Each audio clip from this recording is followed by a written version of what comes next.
দর্শক, অনেক জল্পনা কল্পনার অবসান হলো শেষ পর্যন্ত। নিউ ইয়র্কে ইউনুস বাইডেনের বৈঠক হলো।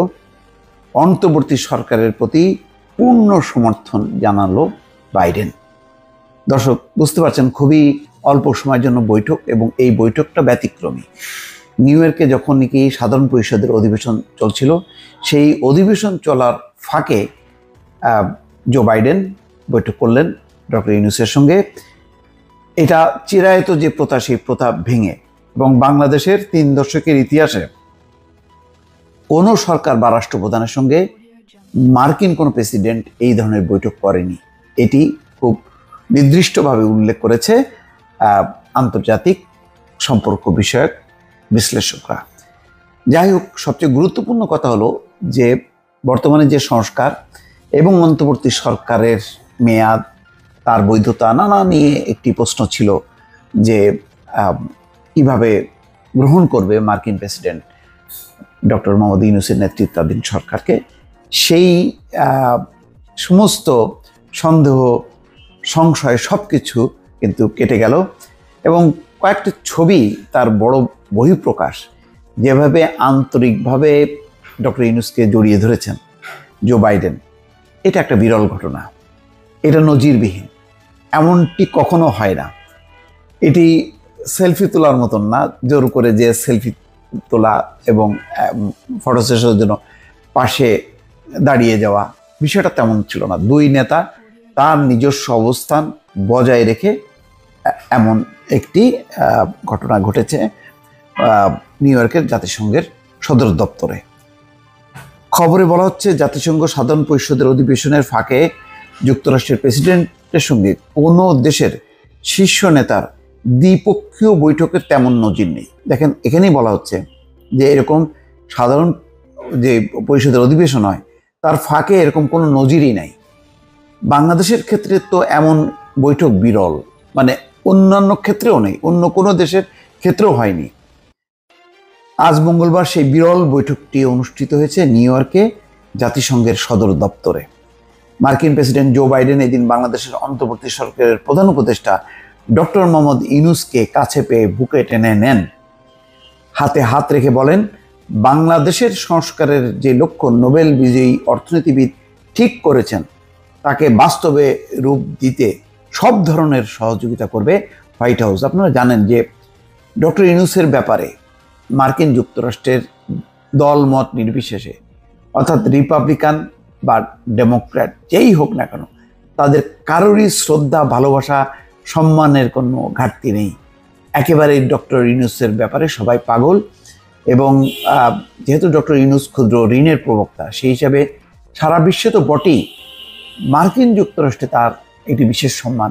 আজ সেই সম্মানিত ব্যক্তি বাংলাদেশ সরকারের দায়িত্ব নিয়ে দেশ চালাচ্ছেন। সুতরাং এই সরকারকে যদি তারা সমর্থন না করে, তাহলে কাকে করবেন? মার্কিন যুক্তরাষ্ট্রের তো অব্যাহত প্রচেষ্টা এর আগে দেখা গেছে, সেটি ব্যর্থ হয়েছে। শেখ হাসিনা সরকার কোনোভাবেই রাজি হননি একটি সুষ্ঠু, অবাধ, নিরপেক্ষ নির্বাচন আয়োজনে, এবং সেই কারণে যথেষ্ট পরিমাণে বিরক্ত ছিল মার্কিন যুক্তরাষ্ট্রের আইন প্রণেতারা। আজকে ছাত্র জনতার গণঅভ্যুত্থানে সেই সরকারের পতনের পর এই সরকারের প্রতি, এবং বিশেষ করে ডক্টর ইউনূসের মতন ব্যক্তি যেখানে নেতৃত্ব দিচ্ছেন, তার প্রতি সমর্থন কেমন হতে পারে দর্শক আপনারা নিশ্চয়ই কল্পনা করতে পারেন। এবং তার কিন্তু প্রতিফলন সেই বৈঠকের নিশ্চয়ই ছবিগুলো দেখলেই আপনারা বুঝতে পারছেন। এর আগে কিন্তু একটা ছোট বৈঠক হয়েছিল তৌহিদ হোসেন এবং এস জয়শঙ্করের মুখ ছিল শুকনা, জাস্ট ফর্মালিটিস, কোনো আন্তরিকতা সেখানে ছিল না। কিন্তু জো বাইডেনের সঙ্গে এই বৈঠকটা ছিল নজিরবিহীন, অন্যরকম। দুই নেতাই তার নিজ নিজ মর্যাদা, নিজ নিজ অবস্থান বজায় রেখেই কিন্তু এই বৈঠকটি করেছে।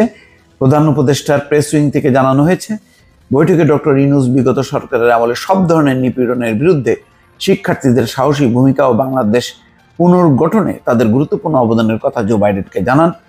ডক্টর ইউনূস জোর দিয়ে বলেন, দেশ পুনর্গঠনে তার সরকারকে অবশ্যই সফল হতে হবে। এই সময় মার্কিন প্রেসিডেন্ট বাইডেন যে কোনো সাহায্যে বাংলাদেশের পাশে থাকার আশ্বাস দেন। জো বাইডেন বলেন, শিক্ষার্থীরা যদি দেশের জন্য এত ত্যাগ স্বীকার করতে পারেন, তাহলে তাদেরও অর্থাৎ যুক্তরাষ্ট্র সরকারেরও পূর্ণ সমর্থন দেওয়া উচিত। বৈঠকে প্রধান উপদেষ্টা জুলাই বিপ্লব চলাকালে এবং এরপরে বাংলাদেশি শিক্ষার্থীদের আঁকা দেয়ালচিত্রের ছবি সম্বলিত দ্য আর্ট অফ ট্রায়াম্ফ শীর্ষক আর্ট বুক প্রেসিডেন্ট জো বাইডেনকে উপহার দেন। গত 3 দশকে জাতিসংঘের অধিবেশনের ফাঁকে বাংলাদেশের কোনো শীর্ষ নেতার সঙ্গে যুক্তরাষ্ট্রের প্রেসিডেন্টের কোনো বৈঠক হয়নি। বাংলাদেশের রাষ্ট্র ও সরকার প্রধানদের সঙ্গে সবসময় যুক্তরাষ্ট্রের প্রেসিডেন্টের সম্বর্ধনায় দেখা হয়েছে, কথা হয়েছে এবং দেখেছেন যে যখন কি রাষ্ট্রপ্রধান সরকার প্রধানদের সম্মানে যে নৈশভোজ দেয়, সেই নৈশভোজে সময় জো বাইডেন এবং তার স্ত্রীর পাশে অনেকে দাঁড়িয়ে ছবি তোলেন। সেই ছবি তারা গণমাধ্যমে প্রকাশ করে জো বাইডেনের সঙ্গে কথা হয়েছে, সাক্ষাৎ হয়েছে, এমন একটা প্রচার করার চেষ্টা করেন অনেকে। কিন্তু এটি ছিল সত্যি একটা বিরল ব্যতিক্রমী একটা ফর্মাল বৈঠক। নিউ ইয়র্কে এখন কাজ করছেন বাংলাদেশে এমন 5 জন কূটনীতিক ইতিমধ্যে বলেছেন যে যুক্তরাষ্ট্রের প্রেসিডেন্ট সাধারণত অধিবেশনে তার নির্ধারিত দিন সকালে পৌঁছান। তিনি সেদিন সাধারণ পরিষদের অধিবেশনে বক্তৃতা দেন। এরপর বিকেলে জাতিসংঘের অধিবেশনে আসা রাষ্ট্র ও সরকার প্রধানদের সম্মানে সম্বর্ধনার আয়োজন করেন। জাতিসংঘ সাধারণ পরিষদের অধিবেশন চলার ফাঁকে কোনো দেশের শীর্ষ নেতার সঙ্গে যুক্তরাষ্ট্রের প্রেসিডেন্টের দ্বিপক্ষীয় সাক্ষাৎ প্রায় বিরল, যেটি হলো। যাই হোক, এখন মার্কিন যুক্তরাষ্ট্র কী ধরনের সহায়তা করে, সহযোগিতা করে এবং মার্কিন যুক্তরাষ্ট্র যখন কি সহায়তা এবং সাহায্যের হাত বাড়াবে, সারা বিশ্ব, পশ্চিমা বিশ্ব কিন্তু এগিয়ে আসবে এবং শুধু বাংলাদেশের জন্য না, বিশেষ করে এর নেতা ডক্টর মোহাম্মদ ইউনূসের জন্য এটা মোটামুটি নিশ্চিত। দর্শক ভালো থাকবেন, আল্লাহ হাফেজ।